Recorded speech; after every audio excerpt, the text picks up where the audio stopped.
अध्याय 1 श्लोक 47 श्लोक 47 से संबंध बताते हुए स्वामी राम सुखदास जी महाराज कहते हैं कि पूर्व श्लोक में अर्जुन ने अपनी दलीलों का निर्णय सुना दिया। उसके बाद अर्जुन ने क्या किया, इसको संजय आगे के श्लोक में बताते हैं। संजय उवाच एवमुक्त्वा अर्जुनः संख्ये रथोपस्थ उपाविशत् विसृज्य सशरं चापं शोकसंविघ्नमानसः। अर्थात संजय बोले, ऐसा कहकर शोकाकुल मन वाले अर्जुन बाण सहित धनुष का त्याग करके युद्ध भूमि में रथ के मध्य भाग में बैठ गए। इसकी व्याख्या स्वामी जी ने इस प्रकार की है। युद्ध करना संपूर्ण अनर्थों का मूल है।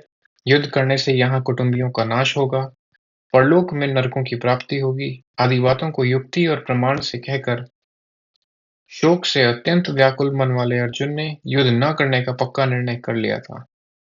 जिस रणभूमि में वे हाथ में धनुष लेकर उत्साह के साथ आए थे, उसी रणभूमि में उन्होंने अपने बाएं हाथ से गांडीव धनुष को और दाएं हाथ से बाण को नीचे रख दिया और स्वयं रथ के मध्य भाग में अर्थात दोनों सेनाओं को देखने के लिए जहां पर खड़े थे, वहीं पर शोक मुद्रा में बैठ गए। अर्जुन की ऐसी शोकाकुल अवस्था होने में मुख्य कारण है भगवान का भीष्म और द्रोण के सामने रथ खड़ा करके अर्जुन से कुरुवंशियों को देखने के लिए कहना और उनको देखकर अर्जुन के भीतर छुपे हुए मोह का जागृत होना। मोह के जागृत होने पर अर्जुन कहते हैं कि युद्ध में हमारे कुटुंबी मारे जाएंगे। कुटुंबियों का मरना ही बड़े नुकसान की बात है।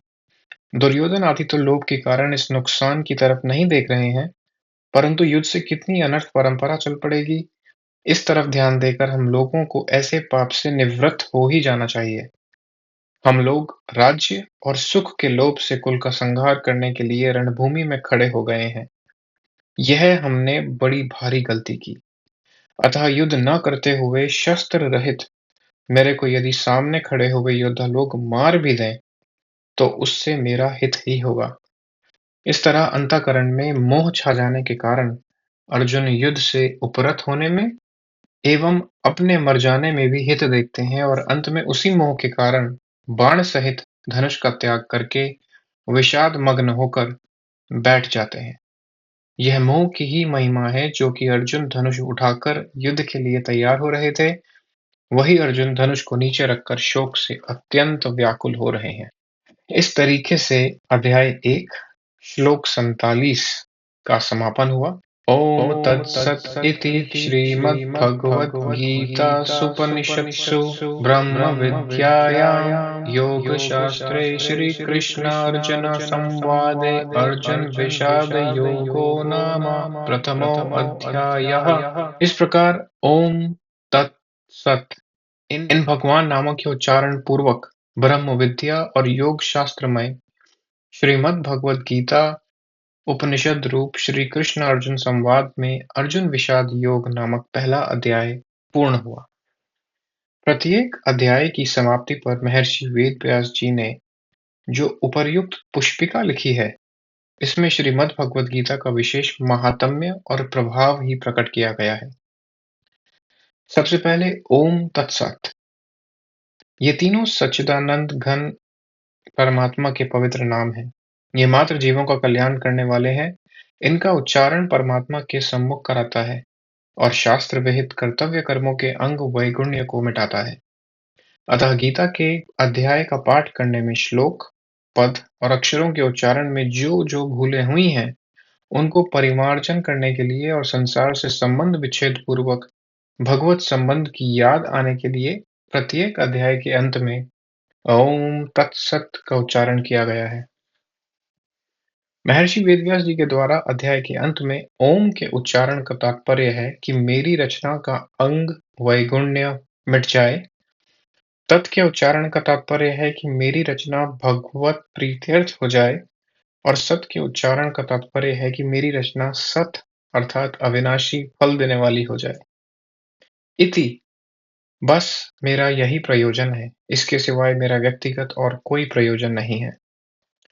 जो श्रीमत अर्थात सर्व शोभा संपन्न है और जिनमें संपूर्ण ऐश्वर्य, धर्म, यश, श्री ज्ञान और वैराग्य ये 6 भाग नित्य विद्यमान रहते हैं, उन भगवान के मुख से निकली हुई होने के कारण इसको श्रीमद् भागवत कहा गया है। जब मनुष्य मस्ती में आनंद में होता है तब उसके मुख से स्वतः ही गीत निकलता है। भगवान ने इसको मस्ती में आकर गाया है, इसलिए इसका नाम गीता है। यद्यपि संस्कृत व्याकरण के नियमानुसार इसका नाम गीतम होना चाहिए था, तथापि उपनिषद स्वरूप होने से स्त्रीलिंग शब्द गीता का प्रयोग किया गया है। इसमें संपूर्ण उपनिषदों का सार तत्व संग्रहित है और यह स्वयं भी भगवत वाणी होने से उपनिषद स्वरूप है। इसीलिए इसे उपनिषद कहा गया है। वर्ण, आश्रम, संप्रदाय आदि का आग्रह न रखकर प्राणी मात्र का कल्याण करने वाली सर्वश्रेष्ठ विद्या होने के कारण इसका नाम ब्रह्म विद्या है। इस ब्रह्म विद्या स्वरूप गीता में कर्म योग, ज्ञान योग, ध्यान योग, भक्ति योग आदि योग साधनों की शिक्षा दी गई है, जिससे साधक को परमात्मा के साथ अपने नित्य संबंध का अनुभव हो जाए। इसीलिए इसे योग शास्त्र कहा गया है। यह साक्षात पुरुषोत्तम भगवान श्री कृष्ण और भक्त प्रवर अर्जुन का संवाद है। अर्जुन ने निसंकोच भाव से बातें पूछी और भगवान ने उदारता पूर्वक उनका उत्तर दिया है। इन दोनों के ही भाव इसमें है। अतः इन दोनों के नाम से इस गीता शास्त्र की विशेष महिमा होने के कारण इसे श्री कृष्णार्जुना संवाद के नाम से कहा गया है। इस पहले अध्याय में अर्जुन के विषाद का वर्णन है। यह विषाद भी भगवान अथवा संतों का संग मिल जाने पर संसार से वैराग्य उत्पन्न करके कल्याण करने वाला हो जाता है। यद्यपि दुर्योधन आदि को भी विषाद हुआ है, तथापि उनमें भगवान से विमुखता होने के कारण उनका विषाद योग नहीं हुआ। केवल अर्जुन का विषाद ही भगवान की सम्मुखता होने के कारण योग अर्थात भगवान के नित्य संबंध का अनुभव कराने वाला हो गया। इसीलिए इस अध्याय का नाम अर्जुन विषाद योग रखा गया है। प्रत्येक अध्याय के अंत में पुष्पिका देने का तात्पर्य है कि अगर साधक एक अध्याय का भी ठीक तरह से मन विचार करे, तो उस एक ही अध्याय से उसका कल्याण हो जाएगा।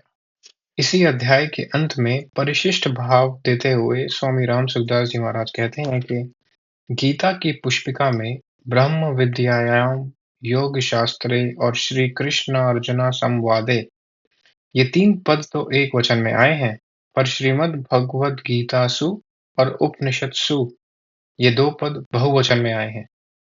इसका तात्पर्य है कि भगवत वाणी संपूर्ण उपनिषदों में श्रीमद् भगवद गीता भी एक उपनिषद है, जिसमें ब्रह्म विद्या यानी कि ज्ञान योग, योग शास्त्र यानी कि कर्म योग और श्री कृष्ण अर्जुन संवाद यानी कि भक्ति योग तीनों आए हैं।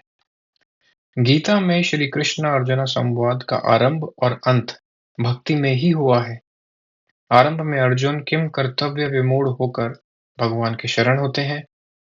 शिष्यस्तेऽहं शाधि मां त्वां प्रपन्नम। अध्याय 2 के 7वें श्लोक में अर्जुन भगवान श्री कृष्ण से ये कहते हैं और अंत में भगवान के द्वारा मामेकम शरणं व्रज पदों से पूर्ण शरणागति की प्रेरणा करने पर अर्जुन पूर्णतया शरणागत हो जाते हैं।